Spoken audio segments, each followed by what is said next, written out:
Jangan sok kaya. Jadi orang kaya wajib. Kenapa? Kalau kita kaya Pak kayak Abu Bakar, berapa budak yang dimerdekakannya?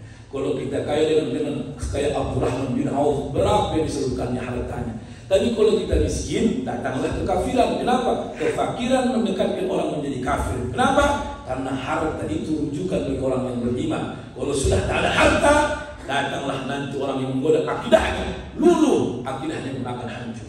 Makanya jangan sok kaya ya. Maka jangan bergaya di luar kemampuan awak. Kata Al-Imam Jalaluddin Ar-Rumi, kata beliau, la ta'is hayatan wa la tusdihuka. Jangan kau hidup dengan gayamu di luar kemampuan. Kadang-kadang lakinya tukang becaknya, bini ke istri camat.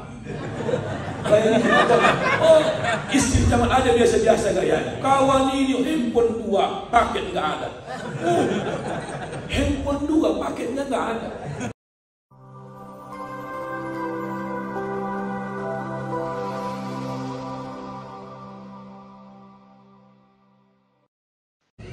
Assalamualaikum warahmatullahi wabarakatuh. Waalaikumsalam warahmatullahi wabarakatuh.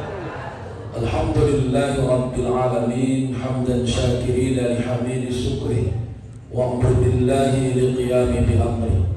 Allahumma salli wa sallim wa barik ala sayyidina Muhammadin wa ala alihi wa ashabihi al-karim. Subhanaka la ilma lana illa ma 'allamtana innaka antal alimul hakim. Sadaqallahul azim. Bapak Ibu yang saya hormati, para alim ulama yang kita muliakan, pembina Masjid Syuhada yang menjadi wakil bupati Kabupaten Rokan Hulu yang sama-sama kita banggakan, Bapak Camat Kecamatan Ujung Batu yang penghormatan yang sama kami sampaikan, seluruh hadirin yang saya hormati, bersyukur dengan lafaz alhamdulillah Allah berikan kita kesehatan, kesempatan datang kemari mendengarkan majelis ta'lim yang sebelumnya kita melaksanakan sholat subuh berjamaah. Salawat dan salam kepada junjungan alam Nabi Muhammad Rasulullah sallallahu alaihi wasallam. Allahumma salli ala sayyidina Muhammad wa ala ali sayyidina Muhammad. Mudah-mudahan kita layak menjadi umat yang mendapat syafaat, amin ya rabbal alamin. Ada pun dua orang Melayu mengatakan, bukan mengajari ikan berenang, bukan mengguru yang sudah menjadi guru, tapi yang lupa yang diingatkan, yang sudah ingat diamalkan. Karena penyakit pengajian cuma satu Pak, penyakit pengajian suka mendengarkan tapi tak mau mengamalkan. Bolak-balik pengajian yang tiap hari, tapi semua disalahkan. Kita adalah mengaji, memperbaiki yang salah, bukan mencari kesalahan. Apalagi saya Pak pendatang dari jauh, tak semua metode dakwah tuan-tuan guru kita sama di Kabupaten Rokan Hulu dengan di Medan. Saya termasuk ustaz yang agak kasar logatnya, karena saya besar-besar di Gunung Tua Padang Bola. Istilah kami ada namanya istilah maturapak. Maturapak itu tak peduli, pupak-pupak selesai. Suka tak suka pulang aku habis. Makanya jangan salah-salah undang ustaz. Kalau ditengok mukanya meyakinkan, kalau bercakap menyakitkan. Jadi juga bingung, karena memang di awal-awal saya ceramah begitu yang disampaikan. Saya lahir daerah Gunung Tua Padang Bola, tapi domisili saya sekarang adalah di Kabupaten Labuan Batu Utara, dan saya alhamdulillah sudah tinggal tetap di Kota Medan, Sumatera Utara. Mudah-mudahan kalau ada kata-kata yang kurang elok, ada bentuk orang Melayu juga mengatakan cukup pecah di perut, jangan pecah di mulut. Kadang-kadang begitu Pak, saya dan ustaznya, kondang-kondang apa ya, kondang aku bisa ada. Ada itu nanti itu ceramah kayak gini, lawak-lawak aja, bangunan aja lah pelawak, dia jawab kenalan kayak gini ada. Jadi bisa pada mengaku, diam-diam aja kita orang tahu yang kita itu. Dalam kitab Ar-Risalatul Qushairiyah, kitab ini populer dalam kajian tasawuf yang ditulis Imam Syekh Abil Qasim Al-Qushairi. Satu kitab dua jilid, penerbit yang berbeda. Dalam kitab penerbitnya Darut Taufiqiyah Liturafi, kata beliau pada halaman 236 pada jilid pertama, kata beliau, orang yang paling bahagia hidupnya bukan karena harta. Tapi ingat bapak, orang yang paling bahagia hidupnya adalah pertama, faqirun yuzhirul ghina, orang miskin berjiwa kaya. Orang yang paling stres hidupnya orang miskin sok kaya. Makanya Nabi Ibrahim berdoa dengan doa yang dahsyat. Dalam kitab Qasasul Anbiya yang ditulis Al-Imam Syekh Ibnu Katsir Ad-Dimashqi menyebutkan apa doa Ibrahim? Allahumma aghnini bi iftiqari ilaika wa la tafqirni bi istighnai anka. Kita bisa bohong Pak. Selalu kita berdoa, ya Allah banyakkan rezekiku. Betul tak Bu? Kayakan aku. Ibrahim berbeda. Allahumma aghnini bi iftiqari ilaika wa la tafqirni bi istighnai anka. Ya Allah, kayakanlah aku hanya cukup kebutuhanmu. Jangan miskinkan aku. Kalau miskin aku tak bisa membantu hamba-Mu. Kita terbalik. Maka jangan heran ketika kita kaya banyak datang sumbangan ke rumah. Memang Allah tahu itu. Tapi orang kaya ini marah-marah. Asyik kau kuali kalian datang. Yang lain dulu. Mana itu? Aku lagi goyang ini beritahu kau. Lagi menyiapkan serangan pajar ini. Kalian serangan pajar, aku serangan jantung. Kampanye nanti buat kampanye. Coba. Tengok. Makanya Ibrahimlah alaihissalam yang paling dahsyat menyebutkan hartanya. Bahkan Muhammad Rasulullah mengakui. Di mana contohnya? Gelar Nabi Muhammad Habibullah. Gelar apa Ibrahim? Khalilullah. Sama-sama kekasih artinya. Tapi kebalikannya, apa gelar Ibrahim digelar sebagai Khalilullah? Alasannya 3. Pertama, wa ma ta'assaitu wa ma ta'addaitu illa ma'addain. Ibrahim tak mau makan siang, makan malam kalau enggak bersama tamu-tamu yang dihadirkan di rumah. Orang kaya yang banyak ternaknya, setiap dia makan suka ada tamunya, hanya Nabi Ibrahim alaihissalam. Kita mencari di mana makan orang menerima tamu, kita makan ke rumah. Begitu rumah kita tak menerima tamu. Masa bohong Babi? Di mana contohnya Bu? Pengajian. Giliran wirid depan, buyannya janganlah, kau nggak ngerti kau. Anggota 60, apa aku bilang anggota 60, bolong-bolong 4 kilo lah, semua itu ya. Padahal di situlah letak tamu itu datang ke rumahnya menjadi pahala. Makanya Nabi Ibrahim lagu yang tak sanggup orang dengan gaya Ibrahim. Kenapa? Tak mau dia makan siang, tak mau dia makan malam, illa ma'addain. Kalau enggak bersama tamu-tamunya. Ada dulu tamunya baru dia makan sama. Kita di mana orang menerima tamu kita makan. Dan duri, oh jelas ini. Kari kambing ini akikah. Lah tahu ni. Makanya ayah-ayah ini saya di Medan saya buat peraturan kalau wirid tak boleh buat makanan cukup pakai roti. Semua ngambil wirid Pak. Semua ngambil wirid. Peraturan pertama, kalau kita ngambil wirid cukup pakai roti dan teh manis. Cocok lah, yang ngomong cocok yang paling pelit. Cocok lah. Ya, makanya orang pelit itu dalam Al-Quran 2 bahasanya. Pertama namanya bakhil, yang kedua namanya suh. Apa bedanya? Bakhil imsakul mali ala nafsi. Dia tahan hartanya untuk dirinya. Yang paling parah adalah suh. Insakul mali ala nafsi ta'un ma'al hirs. Dia tahan hartanya untuk dirinya disertai dengan ketamakannya. Udah enggak ngasih duit sama orang, duit orang yang ditelan. Itu namanya suh. Wa may yuqasuha nafsi fa ulaika humul muflihun katahu. Siapa yang mampu menghilangkan penyakit suh, itulah orang yang paling beruntung. Contoh penyakit suh. Ya, contoh ini. Ada orang Muhammad makan sarapan pagi di kedai lontong. Nah, datanglah orang pelit dengan orang sunyi, masak. Wah, lontong wah. Ya, berapa? 4. Nanti kalau 3 salah Pak, 4 aja langsung 4. Nah, tak. Yang 4 ini semua toke. Ada toke gota, ada toke, semuanya toke lah semua. Ada toke sawit, kan? Nah, yang datang makan, datang 2 orang biasa. Begitu makan yang orang pelit, wah. Berapa lontong tadi? 1, 20.000. Dia sendiri yang dia bayar. Yang toke sawit ini. Itu namanya bakhil. Yang toke gotah pura-pura kamar mandi.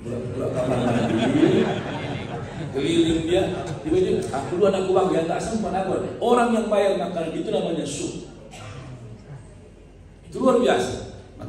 Maka saya Pak pribadi kok dikatakan Ustaz Muhammad Ustaz Jodhi Putih. Di Medan itu Pak setiap bermaraga itu juga orang Mandailing. Tapi kami yang orang Taksir tak mau dibilang orang Mandailing. Tapi di sana setiap bermaraga Mandailing. Ada gelarnya itu. Saya pernah dibilang orang, Ustaz apa maraga? Ritonga, manipul lah ya. Manipul macam. Mandailing kulit. Macam Mandailing aja yang kulit. Melayu pun banyak yang kulit. Siapa betul. Apalagi Jawa. Padang Musera. Jadi kalau kita jangan sok kaya, jadi orang kaya wajib. Kenapa? Kalau kita kaya Pak kayak Abu Bakar, berapa budak yang dimerdekakan? Kalau kita kaya dengan kayak Abdurrahman bin Auf, berapa yang diseluruhkannya hartanya? Tapi kalau kita miskin, datanglah kekafiran. Kenapa? Kefakiran mendekatkan orang menjadi kafir. Kenapa? Karena harta itu rujukan bagi orang yang beriman. Kalau sudah tak ada harta, datanglah nanti orang yang menggoda akidahnya, luluh akidahnya akan hancur. Makanya jangan sok kaya buya, maka jangan bergaya di luar kemampuan awak. Kata Al-Imam Jalaluddin Ar-Rumi, kata beliau, la ta'is hayatan wa la tusbihuka. Jangan kau hidup dengan gayamu di luar kemampuan. Kadang-kadang lakinya tukang becaknya, bini ke istri camat. Oh, istri camat aja biasa-biasa gayanya. Kawan ini handphone 2, paket nggak ada. Handphone 2, paketnya nggak ada. Asal jumpa hotspot aja berindah.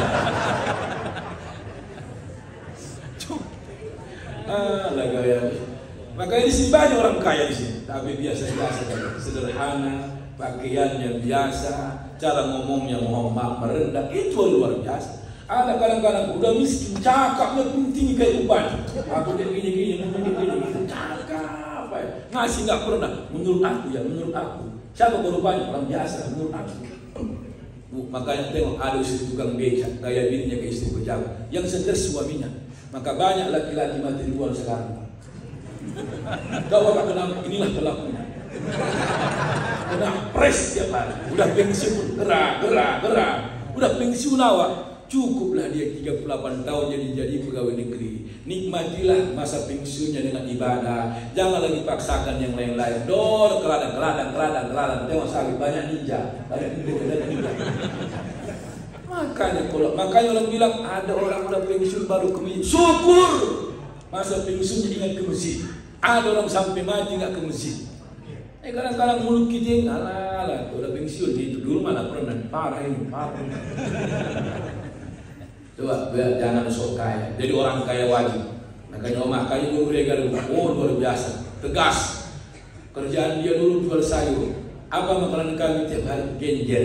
Tiap hari genjer. Pagi genjer, siang genjer, malam genjer. Tiap hari gini, tahu lagi genjer Pak. Gak ada vitaminnya sudah kita yang tahu. Karena genjer ini apa yang dimakan itu yang keluar genjer. Ada keluar nggak hancur.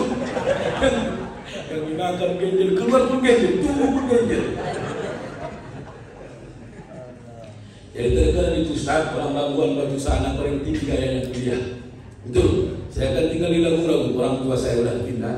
Saya kuliah di Medan. Ditanya orang mana Ustaz? Labuan Batu. Oh banyak lah sawit ya, dia punya PTP. Terkenal itu. Makanya ada istilah kayu Muhammad, istilah orang Mandai namanya napa.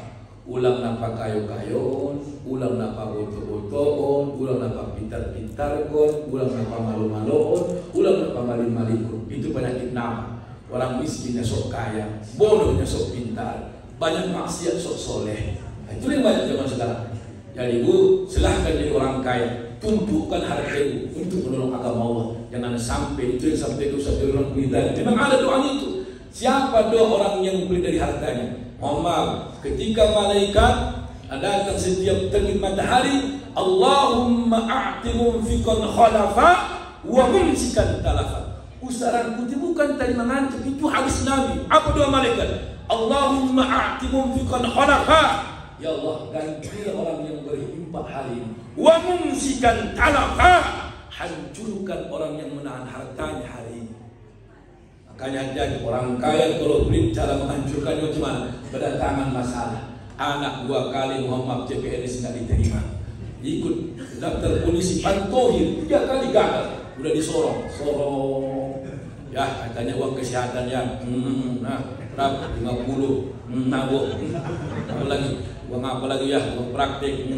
Nah, Bu. Bantuin ya. Berapa bantuin? Hampir ya 200. Nah, Bu. Begitu mau bantuin, meninggal pula pengurusnya. Mati lah. Gak jadi polisi. Itulah cara Allah menghancurkan harta orang yang kaya yang pelit. Ada yang terbalik penyakit, bolak-balik berobat ke mana-mana. Mana wa ala ini Ustaz, macam-macam usahanya Ustaz. Ala ke Malaka sudah, ke Jakarta sudah. Ala apa sakitnya Wak? Ngilu kan. Ini udah pakai pen, ini udah pakai pen, ini udah pakai pen halal. Ini pakai cincin, udah pakai ring. Allahu Akbar. Macam mana apa yang perobatannya Wak? Allah hartaku yang berkurang, penyakitku bertambah.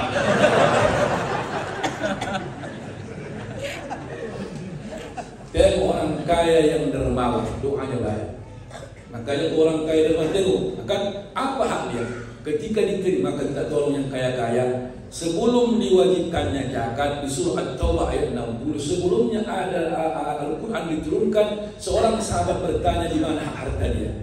Dalam surah Al-Baqarah ayat 19, Amr bin Majnun namanya. Yas'alunaka madza yunfiqun qul ma anfaqtum min khairin falil walidain. Sebelum diturunkan zakat, apa kata seorang sahabat Nabi? Ya Rasul, kemana ku buat hartaku ini ya Rasulullah? Turun ayat, qul, katakan Muhammad kepada yang bertanya kepada tentang infaknya kemana yang baik. Pertama orang tua. Sebelum diturunkan zakat, orang tua itu hak seorang anak yang kaya. Banyak anak kaya raya, orang tuanya sengsara. Banyak anak kaya raya, mobilnya 2, memberangkatkan umrah pun tak pernah orang tuanya. Parahnya minta ampun. Muhammad itu. Yang kedua, apa harta Pak? Jangan royal apa? Jangan royal. Kedua istri. Banyak laki-laki royal sama orang. Kalau makan di kedua kopi mau dibayar ni semua.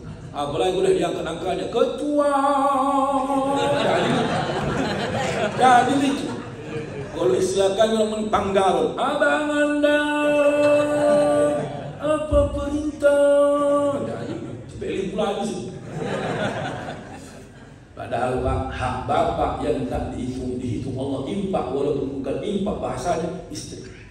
Itu hadis Nabi. Hak bapak tanpa dibilang Allah pun infak, hak mereka setiap yang kita kasih hak prinsip adalah infak. Makanya Muhammad contohlah kayak Khadijah. Tengok Khadijah. Wa idza uqsimat aliha barratka. Wih, dahsyat. Khadijah ini wa idza uqsimat aliha barratka. Berapapun dikasih Nabi, ridho dia menerima. Ada lagi perempuan begini, Bu? Berat dia menjawab.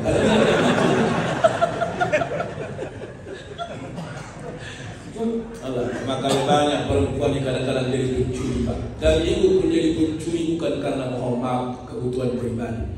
Kadang-kadang kita ini Pak, uang di kantong Pak. Ingat Pak, yang dimanapun Bapak simpan duit Bapak, indera penciuman tertinggal adalah istri. Dimanapun dirondok, tahu dia tuh. Macam mana limpu nampaknya istri. Itu dapat uang apa nih Bang? Uang sial. Kenapa? Udah 2 tahun simpan baru diketahui bertahun. Sial. Jangan beli. Maka kalau jadi orang kaya, silahkan jadi orang kaya, tapi jangan sok kaya. Yang kedua, siapa orang yang paling bahagia? Ini dahsyat. Wa yasumun nahar wa yaqumul lail wa la yuzhidu bi'afa. Puasa dia siang hari, solat dia malam hari, tapi tak pernah ditunjukkan lelah dia di hadapan Allah. Makanya kadang-kadang khutbah Jumat ini banyak manusia menunjukkan lelahnya di hadapan Allah. Situlah dia tidur. Kenapa waktu khutbah baru datang tidur? Ketika tadi Muhammad merokok 2 batang di luar. Begitu khutbah,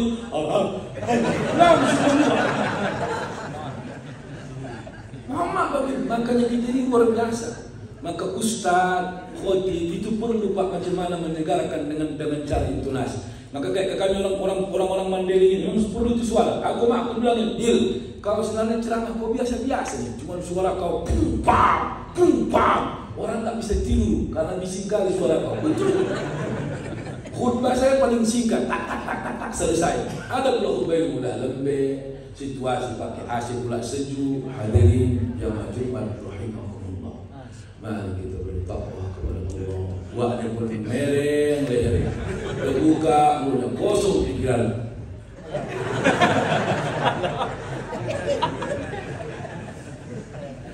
Tapi ada Ustaz. Hadirin jamaah rahimakumullah. Di mana kau letakkan harga dirimu, menjatuhkan kehormatanmu karena materi, tegakkan akidahmu, laksanakan perintah Tuhanmu. Ya Allah, siapa yang tidur? Wahai!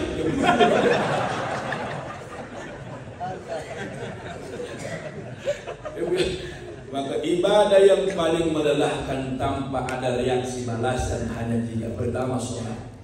Saya yakin Pak, dulu pernah ada orang paling kaya di Sumatera Utara namanya Haji Ani. Itu orang tua Pak Wakil Gubernur Sumatera Utara. Kebun dia di mana-mana. Satu ibadah di amalan dia. Setiap orang sok pertama di bawah sejadah dan diletakkannya 50.000. Jadi seandainya lalu hari ini setiap kita sholat ada 50.000, aku mau sholat aja aku di sini. Cuma tak spontan di balas Allah. Maka ibadah yang melelahkan tanpa spontan balasan sholat.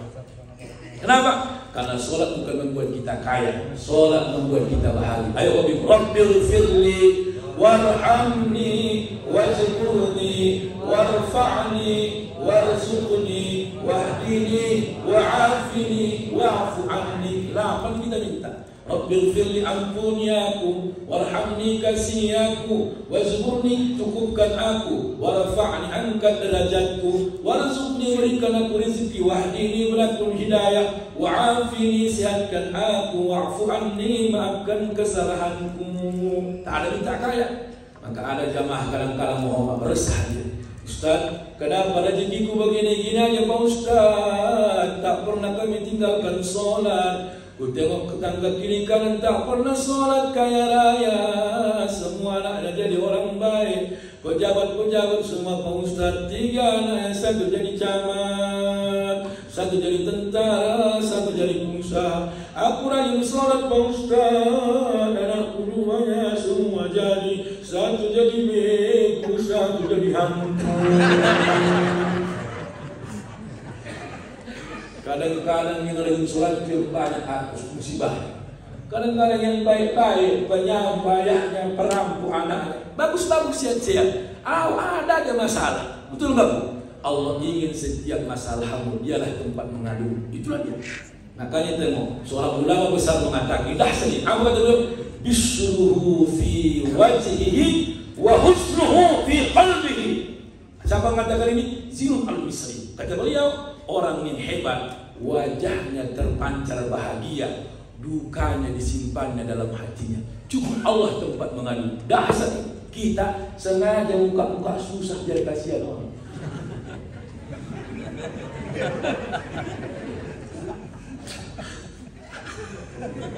Kenapa Pak? Bilang lah, aku pun lupa dah mau sampai. Banyaknya masalah itu. Maka di sini Pak, kalau ada yang ketawa, ada yang senyum, jangan salahkan. Itulah bentuk kebahagiaannya. Di rumah tak bisa diketawa, lakinya kayak Fir'aun. Jadi kadang-kadang nikmat. Jadi kita ini sholat itu bukan membuat kaya. Cuma izin. Dalam kitab Al-Aina Usul fi Salat, di mana kita khusukan dalam salat. Penulisnya Ibnu Rajab Al-Hambali. Salah satu solat yang tak mendatangkan kenikmatan, kata beliau, pertama isti'jal, buru-buru. Solat yang tak mendapatkan kenikmatan ketika itu buru-buru. Ada orang solat baca Fatihah 1 rakaat, apa itu? 1 nafas. Ada yang baca Fatihah 2 nafas, ada yang 3 nafas, ada sampai tak bernafas lagi. Jadi mau kayak tadi bukan mau tuan guru kita imam enak, tenang, bacaannya tenang, murotalnya dapat. Itulah nikmat solat tadi. Ada juga kadang-kadang Muhammad walaupun murotal dia kencangnya luar biasa. Allahu Akbar. Bismillahirrahmanirrahim. Alhamdulillahirabbil alamin arrahmanirrahim maliki yaumiddin iyyaka na'budu wa iyyaka nasta'in.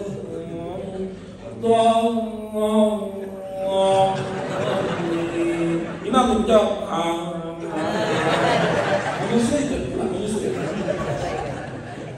Bismillahirrahmanirrahim. Yasin wal القرآن الحكيم إنك لمن المرسلين على صراط مستقيم على صراط مستقيم على صراط مستقيم على صراط مستقيم. Yang di belakang blokil siratal ladzina an'amta 'alaihim ghairil maghdubi 'alaihim waladdallin. Yang kedua, yang menyebabkan sholat tak nikmat banyaknya tulisan ihram. Alhamdulillah ini kosongkan Pak, bagus ini. Di medan sana yang banyak tulisan-tulisan di masjid. Aku dah korban aku, pasti buka aku tulisan. Aku sholat, Allah nonaktifkan yang baca. Apalagi yang baru-baru ada tulisannya. Tidak usah kampanye di masjid kalau tidak berbiaya. Ini udah kampanye sholat Jumat pakai baju kaos, coplos nomor ini kawan itu. Kampanye pula dari masjid ada. Yang ketiga ini yang banyak orang kena. Yudafi'u akhbasan, menahan buah hadas. Tidak akan nikmat ibadah dengan ketenangan kalau menahan buah hadas. Menahan buang air kecil, menahan buang angin. Jujur Bu, enakkah sholat menahan buang angin? Dan resah, gelisah, was-was, keringat basah pun bisa. Maka saya 8 tahun jaga masjid, ini penelitianku. Ada 3 ciri-ciri orang nahan kentut waktu sholat. Hanya aku yang meneliti ini Pak. Orang yang baik-baik. Biar tahu kita menjaga harga diri dia. Pertama, gerakan badannya ke kiri dan ke kanan. Tolong jangan ganggu. Biarkan dia berjuang sampai titik terakhir. Dia praktekkan Bu ya. Dia puas keras. Allah. Kalau orang sok begini, ke kiri ke kanan biar. Karena di mana angin bertiup, di situ yang ke kiri sah, ke kanan sah. Yang paling sakit berhenti anginnya di tengah, tak bergerak. Di situlah terpaku. Yang kedua, ciri-ciri orang menahan buang angin ketika sholat. Yang saya teliti rukuknya putus-putus. Orang yang normal rukuknya nggak ada gangguan di rukuknya, rukuknya sempurna. Allahu Akbar. Tapi orang yang nahan buang angin dipastikan rukuknya putus-putus. Kenapa? Karena angin bertahan di tengah. Jangan sampai tekanan perut lebih kuat daripada ke bawah. Itu yang dijaga. Udah di ujung. Itulah Allah Allah. Allah beri. Allah sikit. Dan ini yang dicuri. Sikit lagi. Allah. Datang pula anak kita senggol. Allah. Setengah Tuhan hantar ke senggol. Ini hadis Nabi saya ikuti dalam kitab Al-Lu'lu'u wal Marjan dari Tulis Muhammad Abdul Baqi. Maka saya sudah dipangkat. Hadisnya boleh sama, materinya sama, cara menyampaikan berbeda. Maka saya minta maaf begini, saya minta contohkannya. Ciri-ciri ketika orang nahan buang angin ketika tahiyat terakhir dia bersandar ke bahu kita. Jangan lawan. Itu perjuangan terakhir Pak. Ini tinggal majid. Kawan itu majid.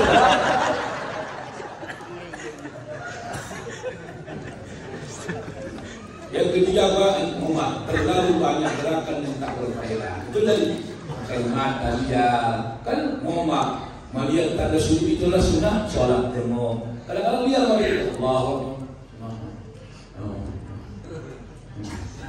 yang buat maka yang membuat boleh lama gerakan sholat itu hanya 2. Pertama, lamakan ruku.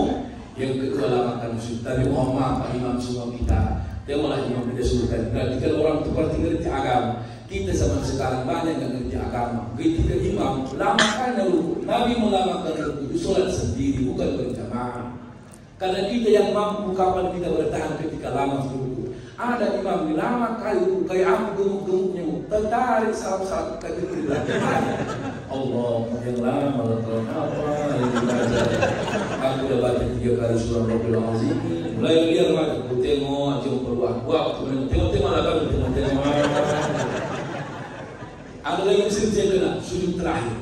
Saya sebenarnya, ini pribadi saya Nabi, mohon maaf, sujud terakhir. Di medan sana Pak, lain penceramah, lain imam. Nggak tahu saya di Luhur Indonesia. Di medan sana, lain penceramah, lain imam. Imamnya itu rata-rata penghafal Quran. Penceramah kayak kami ini lah. Kenapa? Biar sama-sama dapat bagian. Jangan di Suhada yang Bang Omar, imam mencari yang koi yang habis-habis, penceramahnya kan. Cuma jangan bagi 2 orang tuh, satu kasih. Bagi 2 pulang, ya Allah, aku bisa imam bagi 2 berapa? Turun tahun ini berapa Suhada? Biasanya 400 berapa? Pelipur berapa? Bagi 3 bila beda, imam beda, ceramah beda. Kemudian aku semua aku, bila aku berceramah aku imam, dapat 400. Kadang-kadang begitu beda-beda ini tahan-tahannya mau masjid. Coba izin, begitu sujud terakhir tak panggil Ustaz. Aku mulai curiga, aku yang berkat enggak dengan Ustaz. Memang aku Ustaz di belakang. Ketemu juga.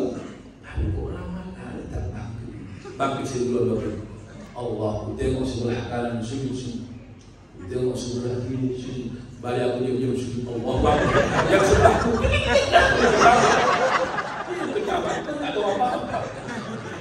Mama kalau sudah lama imam sujud tak bangkit-bangkit, ada yang ngintip dari kita. Nah itu. Yang ketiga, siapa orang yang paling bahagia? Ini nahsan. Rajulun baina rajulin adawa yuzhirul mahabbah. Setiap seseorang tak pernah punya musuh, dia hanya punya cinta walaupun dia dimusuhi. Allah. Ini yang nahsan. Kita berjamaah begini karena mau saling mencintai. Maka tolong Pak BKM, jangan ada lagi merajuk-merajuk mengurus umat dicapek. Ada yang tukang protes, awak buat nanti perubahan lah, kurus lembunya ngomong, kayak kambing yang tak kayak lembu, kurus kan ada nanti undang ceramah yang serius nanti ustaznya, nggak ada ustaznya serius ada. Nanti kayak aku ustaz ini pun ketawa-ketawa, susu apa-apa ada. Maka kita mau ustaz, tengok Nabi Muhammad, paman kandungnya Hamzah dibunuh seorang bernama Wahsi, diambil jantungnya ditombak pundaknya. Pembunuh Hamzah datang kepada Nabi, anta Wahsi, katakan, na'am, ana Wahsi. Qatalta Hamzah, kau yang bunuh Hamzah. Na'am, qataltu Hamzah, aku yang bunuh Hamzah. Apa kata Nabi? Pergi kau bebas. Lembutnya hati Nabi memaafkan itu begitu. Bebaslah Wahsi. Wahsi itu menangis, lembutnya hati Nabi Muhammad. Kita jangankan membunuh saudara kita yang kita benci, nggak nampak orangnya, lewat ayamnya pun kita lempar ke arah salah. Segini ngomong ayam itu yang bertengkar, kenapa kita lempar ke ayam? Nanti pendendamnya lagi di masjid ini. Nanti apa Pak Muhammad tak terpilih jadi DKI meraju. Tak terpilih jadi najib masjid meraju, pindah masjid wah, yang paling sakit hati juga terpilih jadi DKI. Aku pun dipecat jadi khotib. Orang itu yang bertengkar hilang proyek di masjid. Banyak sekali begitu. Kenapa? Karena dianggap ini Muhammad menjadi permusuhan. Apalagi beliau jangan punya musuh itu. Saya kemarin pertama saya kalau dulu ini undang Ustaz Banjar Siregar, kan? Yang menjadi komisi raya kita Ustaz Ilman Lubis. Saya ada beberapa tempat barulah kemarin. Saya sering juga ke Dagu, sering juga ngomong ke Mahato. Kenapa? Karena kita butuh orang lain. Jangan sombong betul. Bupati butuh camat butuh kepling butuh masyarakat. Ustaz butuh jamaah. Kalau enggak ada datang, siapa mau ceramah Pak? Saya pernah ceramah 2 biji yang datang, 2 biji saking bijinya beliau buat 2 biji, satu di sebelah, satu di sudut. Yang di sudut bersandar nampaknya layar. Kenapa? Betul. Ceramah kan? Orang begini kan ramai nampak kita buat. Maka tolonglah tahun ke tahun jangan suka bermusuhan. Bentar lagi 2 bulan lagi, 3 bulan lagi nanti pilpres. Tak cocok aku mau maksa orang lain, biar aja lah. Ya kan? Enggak usah jadi agent. Macam luar biasa. Orang kita yang bertengkar, orang itu yang menjadi anggota dewan. Kita yang bertengkar, dia yang jadi presiden. Yang paling lucunya bertengkar awal, diangkat jadi menteri kawan. Capek gitu. Setengah mata bertengkar, jadi presiden, jadi menteri dua-dua. Semalam. Lagi ingat itu, jangan lagi ya. Kita juga kadang-kadang harus begini. Ustaz, ya, macam mana caranya Ustaz jangan banyak musuh? Aku yang bilang, Pak, kayu ke Ustaz aja. Tapi ingatlah. Kenapa mama saya bisa menyampaikan setiap yang dengarnya ceramah di masjid disampaikan sama kami. Jadi ibu yang ceramah hari ini sampaikan sama siwal duduk kan. Assalamualaikum warahmatullahi wabarakatuh. Dari mama dengar pengajian subuh kata Ustaz itu orang yang paling bahagia, orang yang berjiwa kaya bukan sok kaya. Kau ayah kau tukang dodos, jangan kau be anak bos. Ayah dia pemborong, ayah kau pembohong. Begitu. Jadi rumah ya, jadi progresif. Apa bukan rumah kayu? Ustaz adil, ya Pak. Apa caranya biar jangan banyak musuh? Atau pertama, jangan paksa orang cocok sama kita. Kita yang mencocokkan diri sama orang lain. Begini ramainya kita lain sifatnya. Ada yang pendiam, gak banyak cakapnya. Ada yang ramah kali, bertanya ada kerjaan. Ada satu yang ditanya 20 jawabannya ada. Mana kan kalau Pak? Jadi kita namanya udah dulu macam-macam kadang-kadang. Kalau makan selera, gula normal, kolesterol normal, darah itulah. Semua ada berobat kemana-mana memang orang pintar mudah, orang bodoh yang belum orang pintar mudah. Orang bodoh belum bocor memang kalau sakit bolak balik. Ketuan guru kalau bolak balik ketuan guru, aku dikasih tuan guru tu, aku bodoh yang besar itu, aku berjawab penci ngaji 10 hari berkau. Namanya minum pula kan. Satu yang tanya guru sampai dengan jam. Ada ustaz, doktor, profesor, tapi tak pandai menyampaikan materi sampai habis waktu. Tapi ketika membuat tulisan, banyak karyanya. Itulah dia. Ada pula karyanya itu bercakap aja. Walaupun tak apa, yang penting habis waktu selesai aku. Itulah habis. Itulah kadang-kadang gitu. Ada pula yang terbalik. Alhamdulillah. Alhamdulillah. Alhamdulillah beralamin. Makanya saya pribadi kalau khotib tak pernah saya nggak pakai teks, takut. Kenapa? Takut awak sombong kali ucap Allah. Barakallah, barakallah, barakallah, barakallah lakumah, wa baraka alaikum wa ja'ala bainakum fi khair. Dua banten itu. Kalau tak ada kawin aja. Jadi itu kebersamaan kita. Jadi gerakan subuh berjamaah ini menunjukkan kita orang yang kuat. Di mana orang tertidur, kita terbangun. Gerakan subuh berjamaah ini orang mengenai selimut, kita mendengarkan ceramah. Gerakan subuh berjamaah ini dia sendiri di rumah tanpa ada dapatkan ilmu, kita kembali duduk bersama mendapatkan majelis taklim. Itu adalah dasar. Yang terakhir bagi siapa orang yang paling bahagia hidupnya? Mahzunul yuzhirul farhi. Banyak masalahnya, wajahnya gembira. Jangan jadikan handphone di kawan cerita. Sekarang banyak perempuan sekarang semua orang kalau ada masalah buat di handphone, buat status. Jangan tertipu melihat bahagia orang di handphone. Bohong semua itu. Bohong. Rumah tangganya romantis, padahal realitinya anak-anak apalagi anarkis. Ibu Teo lulus juga sama si Lesti, makan cuap-cuapan, panggilan abang Dedek tengok dibantingnya si Lesti. Lesti itu nangis, abang banting Dedek. Orang dulu tak pernah ada Facebooknya, tidak ada WA-nya, tidak ada Instagramnya, rumah tangganya bahagia. Orang sekarang berantem sedikit buat di Facebook. Oh, buatlah kata-kata. Kalau ku tahu begini sakitnya menikah denganmu, takkan pernah ku pilih kau menjadi imamku. Tak ada boleh buat. Sudah lahir 3 anak dari rahim. Ini yang ku perjuangkan dalam hidupku. Kalau cintaku tak berbekas untukmu, biar tahu aja kau yang merasa aja ya. Payah, saya ceramain ibu senang, tapi ibu tak tahu macam mana perasaan saya sekarang. Yang penting malah sudah terpukul. Makanya bu, ada masalah jangan jadikan anak kawan cerita. Seulangi, kalau ada masalah jangan jadikan anak kawan cerita. Banyak orang itu sekarang anaknya korban setiap masalah. Sini korban sini, apa sini lah kau? Tahan, yang dia tahu. Cuma masih kecil-kecil dulu, nggak perlu boleh tahu. Kenapa? Semalam sama bang balik pasal cipu katanya. Kenapa gitu? Anak dijodohkan, tahu. Ada kawan harap rela, waktu mengambil dulu pulang, nama tak cinta sama ayah. Nggak cinta kagak lapan anak. Maka orang yang nggak ada romantisnya adalah orang mandiri. Aku makhluk legal, ayah itu asal sejauh asli, tuh nggak ada romantis. Tapi bahagia orang kalau manggil Allah Akbar, kayak mereka lah, woi, hadir, Tapi yang paling romantis adalah orang jauh. Orang jauh itu lembu, walau hitam lagi jadi panggilnya mas. Udah hitam, mas dari kata. Padahal itu kuning. Jadi Pak, cuma lupa, jangan paksa bahagia kita kayak orang. Ada orang bahagianya, mohon maaf, ada sendiri. Tak mau bilang gua. Ada bahagia dia kayak tetangga saya di Medan, menyanyi tiap hari. Dia bahagia, aku yang tersiksa dengan suaranya. Karena musik sama lagunya. Hanya dia. Nggak ada ujungnya. Dia, hanya dia. Allah akbar, ya Allah. Sebenarnya ini itulah bahagia waktu. Dia bahagia, kita yang tersiksa dengan Tuhan. Jadi kita di sini bahagia, jangan pernah mohon maaf besar. Urusan rezeki tengok ke bawah, urusan amal tengok ke atas. Mudah-mudahan bermanfaat.